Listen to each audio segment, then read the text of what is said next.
கிறிஸ்துவுக்குள்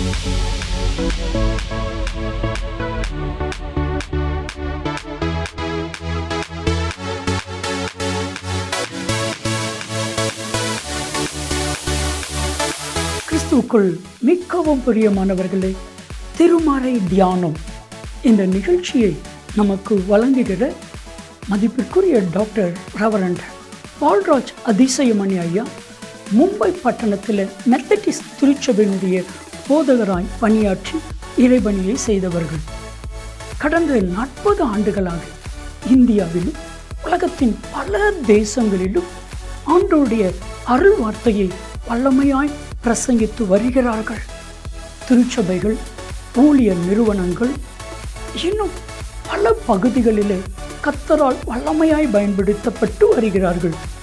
முழு வேதாமத்தை குறித்தான விளக்க உரையும் ஏறத்தாழ 125 புத்தகங்களும் கர்த்தர் அவர்களை கொண்டு எழுத வைத்திருக்கிறார்.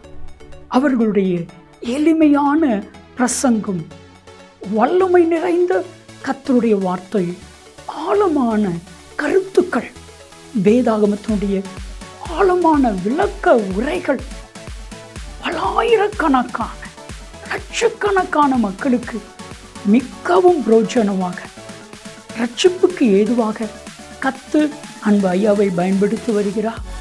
இப்பொழுதும் நமது கிராஸ் டிவியில் திருமறை தியானம் என்கிற நிகழ்ச்சியில் கர்த்தர் அவர்களை பயன்படுத்துகிறார். இந்த நிகழ்ச்சியை மற்றவர்களுக்கு சொல்லுங்க, நீங்களும் பாருங்க. கர்த்தர் அன்பு ஐயாவை வல்லமையாக எடுத்து பயன்படுத்துவார். ஆண்டவருடைய பிரசன்னத்தில் மீண்டுமாக உங்களை காணும் பொழுது அதிக மகிழ்ச்சி அடைகிறேன். இந்நாளிலும் உங்கள் மத்தியில் வந்து உறவு கொள்ளவும், ஆண்டவருடைய வசனத்தை பகிர்ந்து கொள்ளவும் தருணம் கொடுத்து ஆண்டவரை துதிப்பதோடு உங்கள் அனைவருக்கும் என்னுடைய நன்றியை நான் தெரிவித்துக் கொள்கிறேன். கடந்த தடவை நாம் சந்தித்த பொழுது மாயவித்தைக்காரனாகிய சீமோன் என்ற மனுஷனை குறித்து அப்போஸ்தலர் 8ஆம் அதிகாரத்திலிருந்து நாம் பார்த்தோம். அந்த செய்தி இன்னும் தொடரப்பட வேண்டும் என்பது தேவனுடைய சித்தம். எனவே அதன் தொடர் செய்தியாக இன்றைக்கு உங்கள் மத்தியிலே நான் பேச விரும்புகிறேன். சரி, அப்போஸ்தலர் 8ஆம் அதிகாரம் எடுத்துக்கொள்ளுங்கள். அப்போஸ்தலர் 8ஆம் அதிகாரம் எடுத்துக்கொள்ளுங்கள்.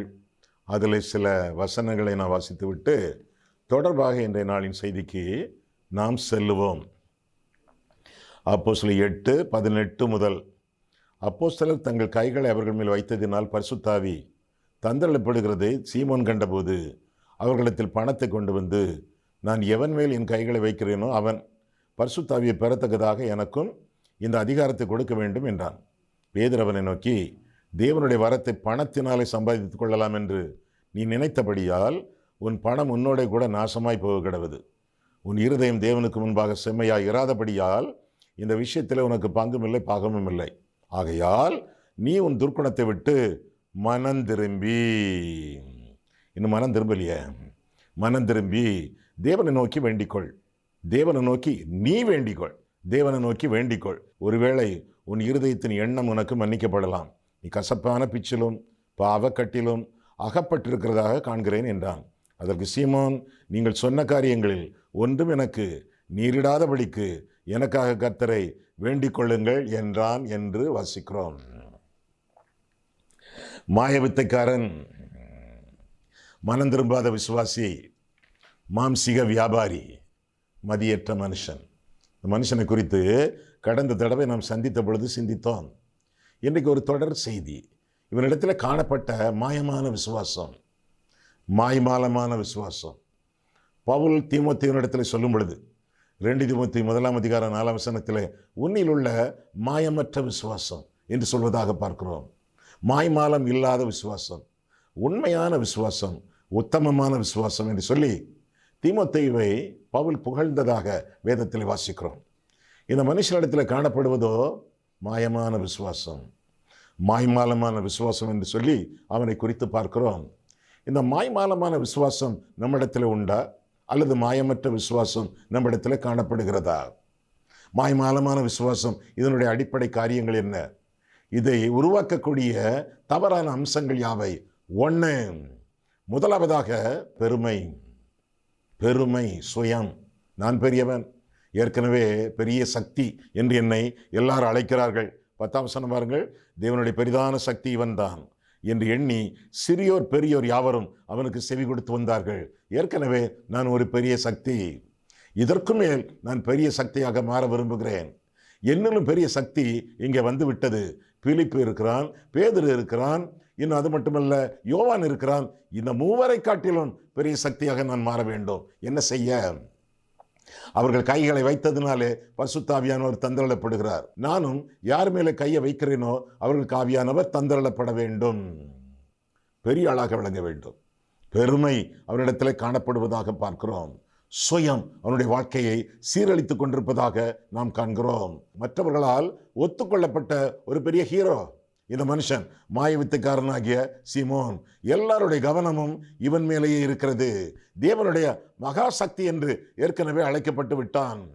அந்நாட்களில் உள்ள மந்திரவாதிகளிலே மிகவும் பெரியவன் இந்த மனுஷன் என்று சொல்லி அவனை குறித்து நாம் அறிகிறோம். எனவே தலை வெடிக்கும் அளவுக்கு பெருமை இவனுடைய வாழ்க்கையிலே தாண்டவம் ஆடுகிறது என்று சொல்லி வேதத்திலே வாசிக்கிறோம். பெருமை உள்ளவர்களுக்கு தேவன் எதிர்த்து நிற்கிறாரே. தாழ்மை உள்ளவர்களை அல்லவா ஆண்டவர் விரும்புகிறார். நான் சாந்தமும் மனத்தாழ்மையுமாய் இருக்கிறேன், என்னிடத்தில் வந்து கற்றுக்கொள்ளுங்கள் என்று ஆண்டவர் சொன்னாரே. மத்தேயு 11:29 தாழ்மை உள்ளவர்களுக்கு தெய்வம் கிருபை அளிக்கிறார் என்று சொல்லி வேதம் நமக்கு கற்றுக் கொடுக்கிறது. ஆண்டவரிடத்தில் வருகிறவர்கள், கிறிஸ்துவுடனே கூட சிலுவையில் அறையப்பட்டேன், நான் அல்ல கிறிஸ்துவை என்று பவுல் சொல்வதாக கலாத்தியர் 2:20 வாசிக்கிறோம். கிறிஸ்துவுடனே சிலுவையில் அறையப்பட்டேன். சிலுவையில் அறையப்பட்ட கையை பாருங்கள். அது திறந்த கையா, மூடிய கையா? திறந்த கை என்றால் அறையப்பட்ட கை, மூடிய கை என்றால் அது சுருங்கி போன கை. ஆண்டவருடைய கை சிலுவையிலே மூடியிருக்கவில்லை, திறந்தே இருக்கிறது. ஆணிகளால் கடவப்பட்ட கை. அதுபோல பவுல் சொல்றான், கிறிஸ்துவுடனே கூட சிலுவையில் அறையப்பட்டேன். ஒவ்வொரு கிறிஸ்துவனுடைய கையும் அறையப்பட்ட கை, திறந்திருக்கும் கை. மூடிய கை என்றால் முரட்டாட்டமான கை, சுயநலமான கை என்பது பொருள். மூடிய கை என்றால் வைராக்கியமான கை, மற்றவர்களை வேதனைப்படுத்தும் கை, குத்திரை என்று சொல்லக்கூடிய ஒரு கை. ஆனால் திறந்த கை விட்டு கொடுக்கும் கை, பற்றி பிடிக்காத கை, உனக்காக எல்லாவற்றையும் கொடுப்பேன் என்று சொல்லக்கூடிய ஒரு கை. அங்கே சுயநலம் இல்லை, அங்கே பொது நலம்தான் காணப்படுகிறது. இந்த மனுஷனுடைய வாழ்க்கையிலே பெருமை, சுயநலம் காணப்படுவதாக வேதத்திலே வாசிக்கிறோம். சாத்தான் விழுந்து போனானே, லூசிஃபர் விழுந்து போனானே, அதற்கு என்ன காரணம்? தேவ சமூகத்திலே அவனுடைய இருதயத்திலே பெருமை குடிகொண்டது. வீழ்ந்தான் என்று சொல்லி நாம் வேதத்திலே வாசிக்கிறோம். பெருமையினால் விழுந்தவன் பிசாசு. மனித வாழ்க்கையிலே, விசுவாச ஜீவியத்திலே ஒரு விசுவாசியை பிசாசு எப்படி விழப்பண்ணுகிறான் தெரியுமா? அவனுடைய இருதயத்திற்குள்ளே பெருமையை ஊட்டி விழப்பண்ணுகிறான். ஆதாம் ஏவாள், பிசாசு வந்து அவர்களுக்கு பெருமையை ஊட்டினான் என்று சொல்லி வேதத்திலே வாசிக்கிறோம். எப்படி? இந்த கனியை புசிக்க கூடாது என்று சொல்லி தேவன் சொன்னாரோ? பொய்யே. என்ன நடக்கும் தெரியுமா? இந்த பழத்தை நீங்கள் புசித்தால் தேவர்களைப் போல மாறுவீர்கள் என்று சொன்னான். தேவர்களைப் போல அசந்து போனார்கள் ஆதாமும் ஏவாளும். எவ்வளவு பெருமை! இதற்கு முன்பாக பிதா, குமாரன், பரிசுத்தாவி. இதற்கு பிறகு பிதா, ஆதாம், ஏவாள். எப்படி திருத்துவமே மாறிவிடுமே. தேவர்களைப் போல மாற வேணும். வீழ்ந்து போனார்கள். ஏதேன் தோட்டத்தை விட்டு துரத்தி அடிக்கப்பட்டார்கள். கடவுளுக்கு மனுஷனுக்கு இடையே சுடரொளி பட்டயம், நிலம் சபிக்கப்பட்டது, முள்ளும் குறுக்கும் முளைத்தன, பிரசவ வேதனை பெருகியது. ஆபேல் படுகொலை செய்யப்பட்டான், காயின் தலை மறைவானான். நித்தம் அந்த குடும்பத்திலே யுத்தம். என்ன காரணம்? பெருமை, சுயம். ஆண்டவர் சொன்னார், ஏற்ற காலத்திலே அவர் உங்களை உயர்த்தும்படி அவருடைய பலத்த கரத்தின் கீழே அடங்கியிருங்கள் என்று சொன்னார். அவருடைய பலத்த கரம், பலமான கரம், பயங்கரமான கரம். அவருடைய பலத்த கரத்தின் கீழே அடங்கியிருங்கள். நான் அடங்க மாட்டேன் என்று துள்ளி கொண்டிருந்தால் அது பலத்த கரமாச்சே. அதற்குள்ளே நம்முடைய தலை இருக்கிறதே, தலை நொறுங்கி போகும், மண்டை நொறுங்கி போகும். எனவே ஏற்ற காலத்திலே அவர் உங்களை உயர்த்தும்படி நீங்கள் உங்களையே உயர்த்தி கொள்ளாதிருங்கள். பெருமை உள்ளவனுக்கு தேவன் எதிர்த்து நிற்கிறார். நீங்கள் உங்களை உயர்த்தி கொள்ளாமல் ஏற்ற வேளையிலே அவர் உங்களை உயர்த்தும்படி அவருடைய பலத்த கரத்தின் கீழே அடங்கியிருங்கள் என்று சொல்லி வேதத்திலே வாசிக்கிறோம். ஒருவன் தான் ஒன்றுமில்லாதிருந்தோம் தன்னை ஒரு பொருட்டென்று எண்ணினால் அவன் தன்னைத்தான் வஞ்சிக்கிறவனாய் இருப்பான் என்று சொல்லி வேதம் சொல்லுகிறது. கலாத்தியர் 6:3 103 சங்கீதம் 14 நீங்கள் மண் என்று நினைவு கூர்கிறார் என்று சொல்லி வேதம் கற்றுக் கொடுக்கிறது. மண்ணாங்கட்டி தானே நம்ம. பெருமடிக்கிறதுல என்ன இருக்கு? தன்னைத்தான் தாழ்த்துகிறவன் உயர்த்தப்படுவான், தன்னைத்தான் உயர்த்துகிறவன் தாழ்த்தப்படுவான். அப்பிரயோஜனமான ஊழியக்காரர், செய்ய வேண்டிய கடமை மட்டும் செய்தோம் என்று சொல்லுங்கள் என்று ஆண்டவர் கற்பித்தாரே. தாழ்மையோடு வாழ வேண்டியது நம்முடைய கடமை என்று சொல்லி வேதம் நமக்கு கற்றுக் கொடுக்கிறது. நிறைய தூதர்கள் விழுந்து போனார்களே. விழுந்து போனதுக்கு என்ன காரணம்? பெருமை. சாத்தான் அவர்களை இழுத்து கொண்டு வந்தான் என்று சொல்லி வேதத்தில் வாசிக்கிறோம். நேபுகாத்நேச்சார் அவனை பார்த்து ஆண்டவர் சொன்னாரே, என்னுடைய ஊழியக்காரன் என்று சொன்னாரே. விழுந்து போனான், மாடுகளைப் போல புல்மைந்தான். என்ன காரணம்? பெருமை. நான் கட்டின பாபிலோன் அல்லவா என்று சொன்னானே. பெருமையின்றி தாழ்மையோடு வாழ்ந்து நம்முடைய வாழ்க்கையிலே முன்னேறி செல்ல வேண்டியது நம்முடைய கடமை என்று சொல்லி வேதம் நமக்கு கற்பிக்கிறது. பெருமையின்றி தாழ்மையோடு வாழ வேண்டியது நம்முடைய கடமையாகும். இதை யாரிடத்தில் கற்றுக்கொள்கிறோம்? இயேசுவினிடத்திலேயே கற்றுக்கொள்கிறோம். அவர் தேவனுடைய ரூபமாயிருந்தும் தேவனுக்கு சமமாயிருப்பதை கொள்ளையாடின பொருளாய் எண்ணாமல் தம்மை தாமே வெறுமையாக்கி அடிமையின் ரூபம் எடுத்து மனுஷர் சாயலானார். மரண பரியந்தமும், அதாவது சிலுவின் மரண பரியந்தமும் கீழ்ப்படிந்தவராகி தம்மை தாமே தாழ்த்தினார் என்று சொல்லி வேதத்தில் வாசிக்கிறோம். தம்மை தாழ்த்தி பூமிக்கு வந்து புல்லணைகளை மலர்ந்து பின்னர் சீஷருடைய கால்களை கழுவி, சிருஷ்டிகளுடைய கால்களை கழுவுவது எப்பேற்பட்ட தாழ்மையான ஒரு காரியம். தாழ்மையோடு நடந்து கொள்ளுங்கள், தாழ்மையை தரித்துக் கொள்ளுங்கள், மற்றவர்களுக்கு முன்மாதிரியாக நீங்கள் வாழுங்கள். இயேசுவின் சீஷர்கள் என்றால் இயேசுவை போல தாழ்மையிலும் சாந்தத்திலும் நீங்கள் ஜீவியுங்கள். ஆக முதலாவதாக இந்த மனுஷனுடைய வாழ்க்கையிலே மாய்மாலமான விசுவாசத்திற்கு அடிப்படை பெருமை, சுயம். இரண்டாவதாக அவனுக்கு பாவ மன்னிப்பு பற்றிய ஒரு நம்பிக்கையோ விசுவாசமோ அறிவோ இல்லை. பாவ மன்னிப்பு, ரட்சிப்பு, அதை குறித்த ஒரு எண்ணமே இல்லை, ஒரு அறிவே இல்லை. 12 தேவனுடைய ராஜ்யத்துக்கும் இயேசு கிறிஸ்துவினுடைய நாமத்துக்கும் ஏற்றவைகளை குறித்து நல்லா தான் பிரசங்கம் பண்ணியிருக்கான் பிலிப்பு பிரசங்கித்ததை அவர்கள் விசுவாசித்த போது புருஷரும் ஸ்திரீகளும் ஞானஸ்நானம் பெற்றார்கள். அப்பொழுது சீமோனும் விசுவாசித்து ஞானஸ்நானம் பெற்று இயேசுவை பற்றி கொண்டானா? இயேசுவை நேசித்தானா? அவருக்கு அடிமையாக தன்னை அர்ப்பணித்தானா? பிலிப்பை பற்றி கொண்டு ஆங்கில வேதாகமத்தில் ஒரு மொழிபெயர்ப்பில் பார்த்தால் he believed in Philip என்று வாசிக்கிறோம். he believed in Jesus அப்படி வாசிக்கவில்லை. பிலிப்பை பற்றி கொண்டு அவனால் நடந்த அடையாளங்களையும் பெரிய அற்புதங்களையும் கண்டு பிரமித்தான். அவன் சொல்லக்கூடிய சங்கதிகள், ரட்சிப்பின் வசனங்கள், ரட்சிப்பின் நிச்சயத்தை பற்றிய காரியங்கள், மறுபரப்பின் காரியங்கள், இவற்றை பற்றி அல்ல, அற்புதங்கள் அடையாளங்கள் பற்றி கொண்டான். மனம் திரும்பினான் என்று சொல்லப்பட்டிருக்கிறது. ஃபேக் ஃபெய்த், தவறான ஒரு விசுவாசம், மாய்மாலமான விசுவாசம். அவன் மனம் திரும்பவில்லையே. எங்கே வாசிக்கிறோம் அதை குறித்து? 22 ஆகையால் நீ உன் துர்க்குணத்தை விட்டு மனம் திரும்பி தேவனை நோக்கி வேண்டிக்கொள்.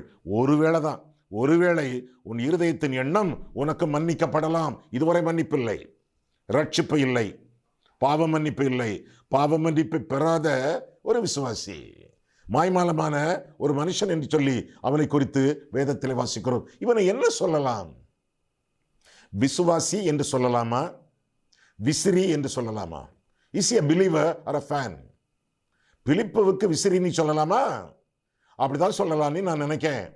விசுவாசி அல்ல, விசிறி. அவனை பற்றி கொண்டு அவனால் செய்யப்பட்ட அற்புதங்கள் அடையாளங்களை குறித்து பிரமித்தான் என்று சொல்லி வேதத்திலே நாம் வாசிக்கிறோம். அவனை பொறுத்த அளவிலே வருமானம் முக்கியம், விசுவாசம் முக்கியம் அல்ல. அவனை பொறுத்த அளவிலே வியாபாரம் முக்கியம், விசுவாசம் முக்கியம் அல்ல. பணம், அதனாலே சம்பாதிக்க வேண்டும். பணம், அதனாலே வரங்களை விற்க வேண்டும். வர வியாபாரி. என்ன வியாபாரம்? வரங்களை வைத்து வியாபாரம் பண்ணக்கூடிய ஆள் என்று சொல்லி அவனை குறித்து வேதத்தில் வாசிக்கிறோம். ஊழியக்காரர்கள் மேல் நம்பிக்கை வைத்தான்.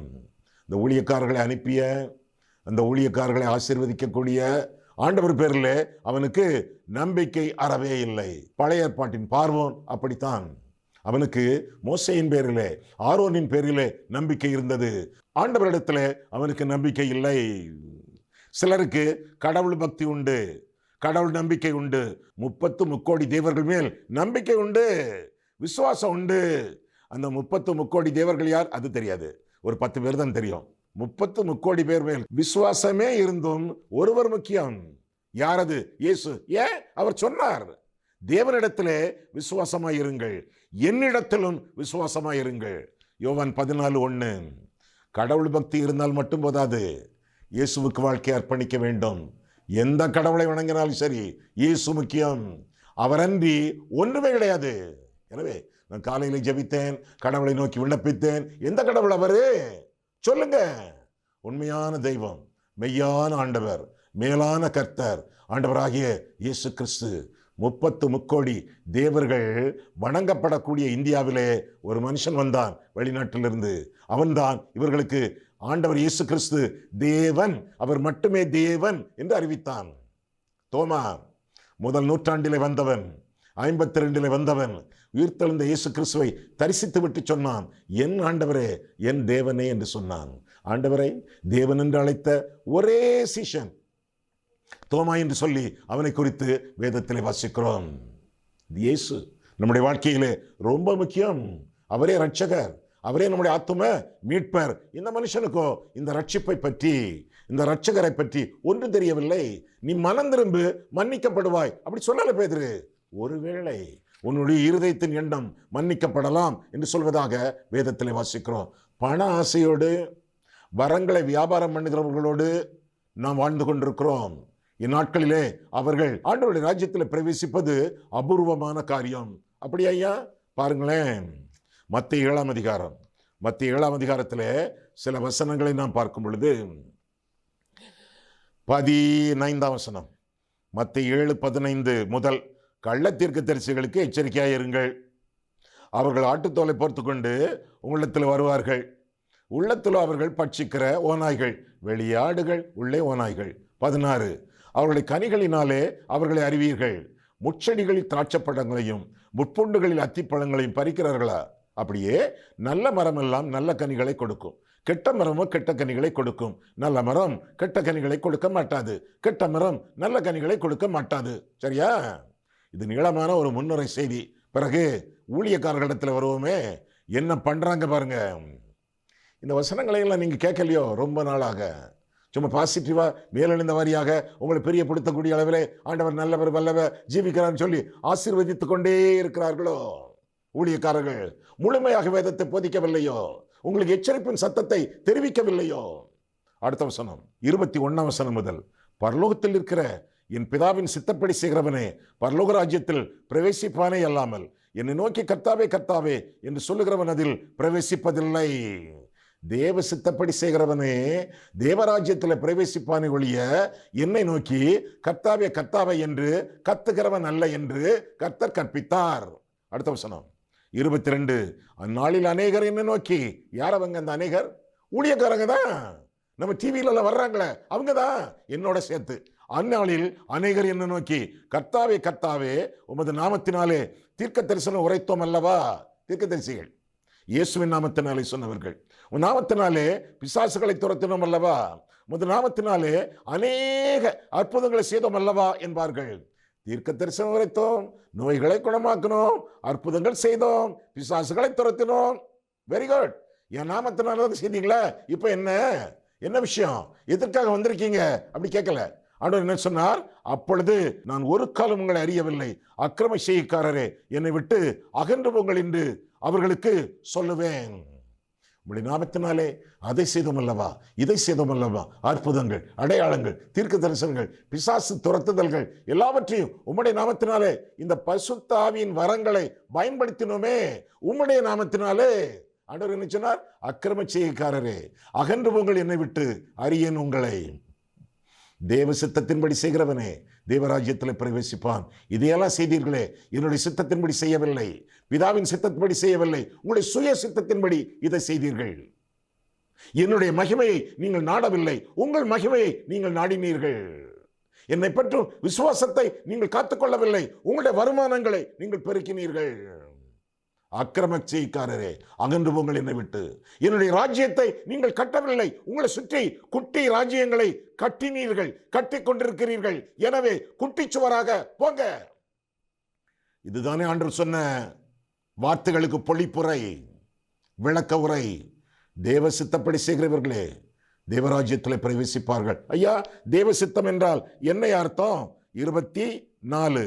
ஆகையால் நான் சொல்லிய இந்த வார்த்தைகளை கேட்டு இவைகளின்படி செய்கிறவன் எவனோ அவனை கன்மலையின் மேல் தன் வீட்டை கட்டின புத்தியுள்ள மனுஷனுக்கு ஒப்பிடுவேன்.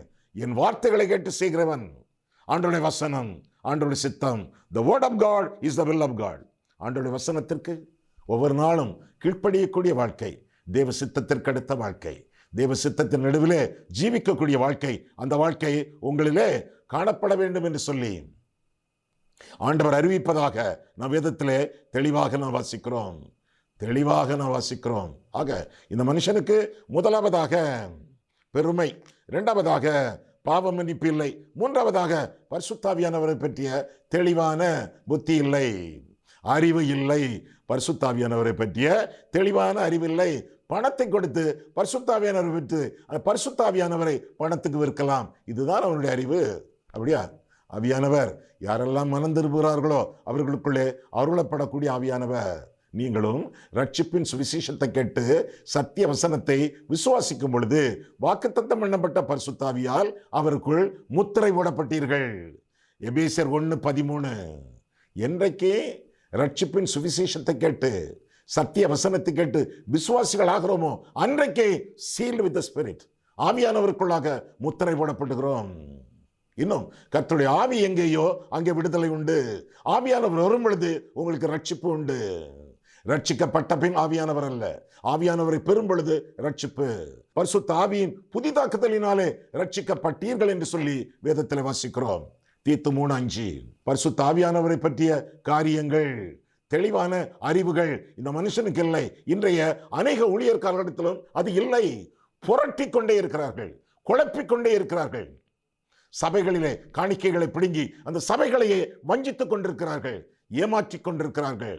பரிசுத்த ஆவியானவரை பற்றிய தெளிவான ஒரு காரியம், தெளிவான உண்மைகள் இந்த மனுஷனிடத்தில் இல்லை. இன்றைய நாட்களில் பல ஊழியக்காரர்களிடத்திலே இல்லை. ஐயா, எதற்கு ஐயா இவ்வளவு பாரத்தோடு பேசுகிறீர்கள்? கொந்தளிக்கிறேன். ஏனென்றால் என்னுடைய வசனம், ஆண்டவருடைய வசனம், நான் சொல்லக்கூடிய ஆண்டவருடைய வசனம் சரியாக பயன்படுத்தப்படவில்லை என்றால் என்னுடைய ஆத்மா எரிகிறது. அந்த ஆத்மாவின் ஏமாற்றத்தை உங்கள் மத்தியில் வேதனையோடு பகிர்ந்து கொள்கிறேன். வசனம் முக்கியம் எனக்கு. முதலாவதாக தெய்வம், ஆண்டவராக இயேசு கிறிஸ்து, இரண்டாவதாக தேவனுடைய வசனம், மூன்றாவதாக என்னுடைய குடும்பம், அதற்கு பிறகு மற்ற எல்லாம். ஆண்டவருடைய வசனத்திற்காக வாழ்வேன். I want to be saturated with the word of God. வசனம், தேவனுடைய வசனம், பரிசுத்த வேதாகமம் என்னுடைய நீச்சல் குளம். Bible is my swimming pool. அதிலேயே ஒவ்வொரு நாளும் நீந்தி விளையாட நான் விரும்புகிறேன். என் வாழ்க்கை முழுவதும், என் வாய் முழுவதும் வசனத்தினால் நிறைந்த காரியமாக விளங்க நான் ஆசிக்கிறேன். வசனத்தால் நிறைந்த வாழ்க்கை நீங்கள் வாழ உங்களை ஒப்புக்கொடுங்கள். உமக்கு விரோதமாய் நான் பாவம் செய்யாதபடிக்கு உம்முடைய வாக்கை என் இருதயத்திலே வைத்தேன் என்று சொல்லி சங்கீதக்காரன் சொல்லுகிறானே. 119 சங்கீதம் 11 வசனம். I have stored your word in my heart that I may not commit sin against you. உமக்கு விரோதமாக நான் பாவம் செய்யாதபடி ஒவ்வொரு நாளும் ஒவ்வொரு வசனமாக படித்து மனப்பாடம் பண்ணி என் இருதயத்திலே ஸ்டோர் பண்ணி வைத்திருக்கிறேன், குவித்து வைத்திருக்கிறேன். உமக்கு விரோதமாய் நான் பாவம் செய்யாதபடி உம்முடைய வாக்கை என் இருதயத்திலே வைத்தேன். அது என்ன வைத்து வைத்தேன்? குவித்து வைத்தேன். மனப்பாடம் பண்ணி வசனத்திற்கு எதிரான காரியங்கள் புரட்டப்படும் பொழுது பொறுமையாக இரேன். ஆண்டவருடைய நாமத்தினாலே, ஆண்டவருடைய சார்பிலே, ஆண்டவருடைய சித்தப்படி, ஆண்டவருடைய நடத்துதலின்படி கொதித்தெழுவேன். சரி, மூன்றாவதாக இந்த மனுஷனுடைய வாழ்க்கையில பார்க்கும் பொழுது பரிசுத்த ஆவியானவரை குறித்த தெளிவான போதனை இல்லை. தவறான காரியங்கள் மட்டும் அவனிடத்தில் காணப்பட்டது என்று சொல்லி வேதம் நமக்கு கற்றுக் கொடுக்கிறது. இன்னும் ஒரு காரியத்தை பார்த்துவிட்டு அடுத்த காரியத்துக்கு செல்வோம். என்ன? அப்போஸ்தலர் 8ஆம் அதிகாரம். மீண்டும் வாருங்கள். பரிசுத்த ஆவியானவர் தந்தரப்படுகிறார். இதையெல்லாம் இந்த மாயவித்தைக்காரன் பார்க்கிறான். 17ஆம் வசனம், அப்போஸ்தலர் 8:17-18. அவர்கள் மேல் கைகளை வைத்தார்கள், அப்பொழுது அவர்கள் பரிசுத்த ஆவியை பெற்றார்கள். எப்படி தெரியும் பாருங்க. அடுத்தல, அப்போஸ்தலர் தங்கள் கைகளை அவர்கள் மேல் வைத்ததினால் பரிசுத்த ஆவி தந்தரப்படுகிறதை சீமோன் கண்டபோது அண்டர்லைன் பண்ணிக்கலுங்க. கேட்டபோது இல்லை, கண்டபோது. ஒவ்வொரு வார்த்தையும் கேர்ஃபுல்லா, ரொம்ப கவனமாக வாசிக்க வேண்டும், படிக்க வேண்டும். பொதுவாக நாம் வேதத்தை தினத்தந்தி மாதிரி வாசிக்கிறோம், தியானத்தோடு வாசிப்பதில்லை. தியானத்தோடு வாசிங்க. கண்டபோது அவர்களிடத்தில் பணத்தை கொண்டு வந்து, மிச்ச காரியம் உங்களுக்கு தெரியும். பரிசுத்த ஆவியானவர் அருளப்படுகிறார். மற்றவர்களால் சுற்றி இருந்து பார்க்கிறவர்கள், அது மட்டுமல்ல சீமோன் அதை பார்க்கும் பொழுது, மாயவித்துக்காரனாகி சீமோன் பார்க்கும் பொழுது, கண்டபோது ஆவியானவரை பெற்றார்கள். அவர்கள் காணக்கூடிய அளவிலே, அவனும் காணக்கூடிய அளவிலே ஏதோ ஒன்று நடந்திருக்கிறது. ஐயா, பாஷை பேசியிருப்பாங்களோ? பாஷையை காண முடியாது, கேட்க தான் முடியும். இங்க என்ன சொல்கிறது வசனம்? கண்டபோது ஆர்ப்பரித்திருப்பார்களோ, ஆனந்தத்தை காட்டியிருப்பார்களோ, அவருடைய முகபாவம் கவுண்டனன்ஸ் வேறு பெற்றிருக்கிறோமோ, துள்ளி குதித்திருப்பார்களோ தெரியாது. என்ன நடந்தது என்று தெரியாது. நிச்சயமாக கேட்கவில்லை, கண்டார்கள், பார்த்தார்கள் என்று தான் வேதம் நமக்கு கற்றுக் கொடுக்கிறது. திரும்ப இந்த மனுஷனை குறித்து பார்க்கும் பொழுது இன்னொரு காரியம், பாவத்தை பற்றிய பயம் இந்த மனுஷனுடைய வாழ்க்கையிலே இல்லை. 22 முதலாக பார்க்கும் பொழுது, அப்போஸ்தலர் 8:22, ஆகையால் நீ உன் துர்க்குணத்தை விட்டு, துர்க்குணம்னா பாவம், மனம் திரும்பி தேவனை நோக்கி வேண்டிக்கொள். ஒருவேளை உன் இருதயத்தின் எண்ணம் உனக்கு மன்னிக்கப்படலாம். பாவ மன்னிப்பை பற்றிய காரியம் விளங்கவில்லை, அதை பற்றிய விசுவாசம் இல்லை, புரிந்து கொள்ளவில்லை, அவனுக்கு கிடைக்கவும் இல்லை. பாவ மன்னிப்பு இல்லாமல் பலத்த காரியங்களை செய்து என்ன பிரயோஜனம்? மனம் திரும்பாமல், ரட்சிக்கப்படாமல் ஆண்டவருக்கு ஊழியம் செய்ய வருகிறேன் என்று சொல்வது என்ன பிரயோஜனம்? இறையியல் கல்லூரியிலே, பைபிள் காலேஜ், அதில் படித்தேனே. படிக்கும் பொழுது முதல் வருஷத்தில் என்னோடு கூட பல மாணவர்கள் படித்தார்கள். மொத்தம் 22 பேர் ஃபர்ஸ்ட் இயர் பிடி படிக்கும் பொழுது, மொத்தம் 22 பேர், அதில் நானும் ஒருத்தன். ஆரம்ப நாட்களிலே நாங்கள் படித்து கொண்டிருக்கும் பொழுது ஒரு சிலர் சொன்னார்கள். என்ன சொன்னார்கள்? நான் நல்லா ஒன்றும் அழைக்கப்படலை, இது ஒரு நல்ல வேலை நீ வந்தேன் அப்படின்னு சொன்னாங்க.